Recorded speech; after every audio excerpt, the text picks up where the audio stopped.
Okay,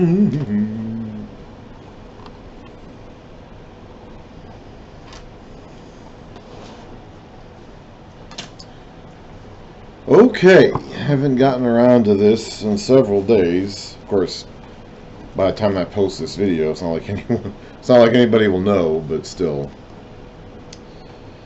Okay, so we actually finished talking last time about the test of the bitter water in Numbers 5. One of the stranger passages. As far as I can tell, there's no direct evidence that this test was ever performed. I'm assuming it probably was. We don't have any direct record of it.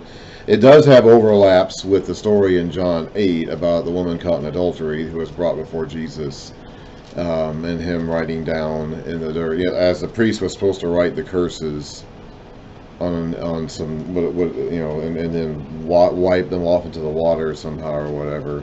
There may be some overlap there in that story.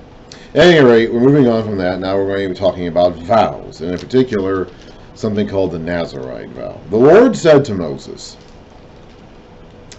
"Speak to the Israelites and say to them, if a man or woman wants to make a special vow, a vow of separation to the Lord as a Nazirite," I'm not really sure what the word Nazirite means, frankly. "He must abstain from wine and other fermented drink, and must not drink vinegar made from wine or from other fermented drink." So he could drink this stuff when he wasn't under the special vow. When he wasn't under the special vow, he could not. Now this would be for the non-Levites. This would be for the regular lay people of Israel to dedicate themselves to the Lord's service for a period of time. "He must not drink grape juice or eat grapes or raisins. As long as he is a Nazirite, he must not eat anything that comes from the grapevine, not even the seeds or the skins. During the entire period of his vow of separation, no razor may be used on his head. He must be holy until the period of his separation to the Lord is over. He must let the hair of his head grow long." Samson, when he's born, will be a Nazirite from birth, so his hair was never supposed to be cut. That's not how it was usually done, though. "Throughout the period of his separation to the Lord, he must not go near a dead body. Even if his own father or mother or brother or sister dies, which a close family member, of course, has to be dealt with, he must not make himself ceremonially unclean on account of them, because the symbol of his separation to God is on his head, the hair, or the lack of, or the growing out of. He'll shave it again when it's done, when his time period is done. Throughout the period of his separation, he is consecrated to the Lord. If someone dies suddenly in his presence," now this would have happened, of course, more frequently in their day and time and in their culture than it does in ours. We can occasionally stumble across a dead body, unexpectedly. My grandpa, his wife died in bed one morning when I was little. Actually, I was only about 3 weeks old, and they were living down the road, actually across the street from my family. And from what I understand, and again, I was only 3 years old when this happened. 3 weeks old. Only 3 weeks old. Apparently, he woke up one morning and his wife was dead in the bed, went next to him. My dad died in the hospital, although he could have died in bed if we hadn't gotten him to the hospital ahead of time. It's possible. I had a friend a year ago who died in the toilet, and they had to push the door open even though he had fallen in front of it to get in there. So it can be done. Typically, though, we won't see this very often. I mean, I have never had this happen to me. I can give you a couple different stories of people around me that have had it happen to them that I've heard about, but I have never had this happen to me. It would have been a lot more common and frequent. I don't know if it would have been particularly common or frequent. I'm not sure if it would have been a regular occurrence or how frequent it would have been, but it would have been more of an issue in their culture and in their society than it is in ours. Not to say that it doesn't happen in ours, though. Anyway, if someone dies suddenly in his presence, thus defiling the hair he has dedicated, he must shave his head on the day of his cleansing, the 7th day. So he has to go through that week-long purification process. Then on this 8th day, so he shaves his head on the 7th day. And on the 8th day, he must bring 2 doves, or 2 young pigeons. So he's clean on the 8th day. The 8th day is the first day of his cleanness. He must bring 2 doves, or 2 young pigeons, to the priest at the entrance of the tent of meeting.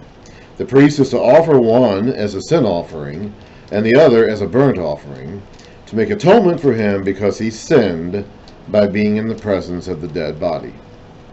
That same day he is to consecrate his head.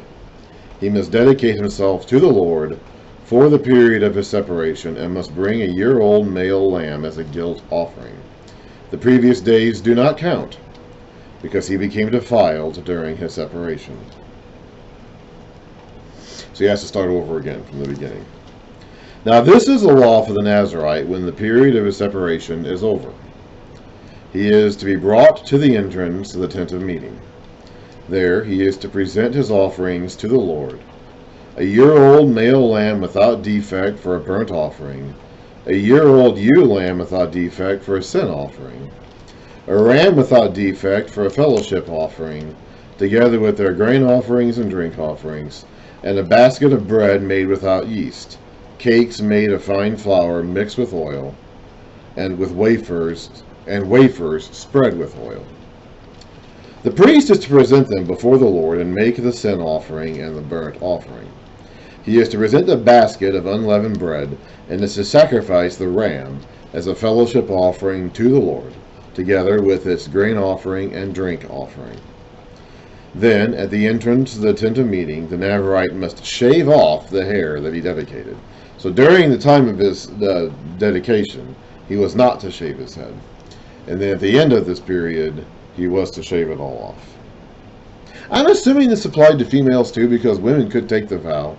It said way back here at the beginning, if a man or woman, so I'm guessing it's the same for them too.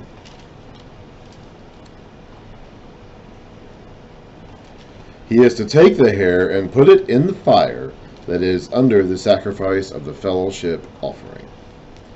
After the Nazirite has shaved off the hair of his dedication, the priest is to place in his hands a boiled shoulder of the ram, and a cake and a wafer from the basket, both made without yeast. The priest shall then wave them before the Lord as a wave offering. They are holy and belong to the priest, together with the breast that was waved and the thigh that was presented. After that, the Nazirite may drink wine. This is the law of the Nazirite who vows his offering to the Lord in accordance with his separation, in addition to whatever else he can afford. He must fulfill the vow he has made, according to the law of the Nazirite.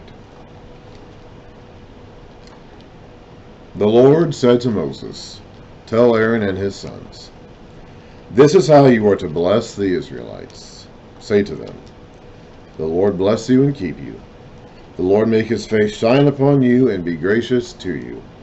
The Lord turn his face toward you and give you peace." Now, in our Lutheran benedictions at our churches, they says, "May the Lord grant you his favor and give you peace." That's where they get it from. Any church you go to that has that as a ending benediction, which again, the one I grew up in and still go to, although I haven't been there since COVID, does this, and others would do it too. That's where they get it from. So they will put my name on the Israelites, and I will bless them.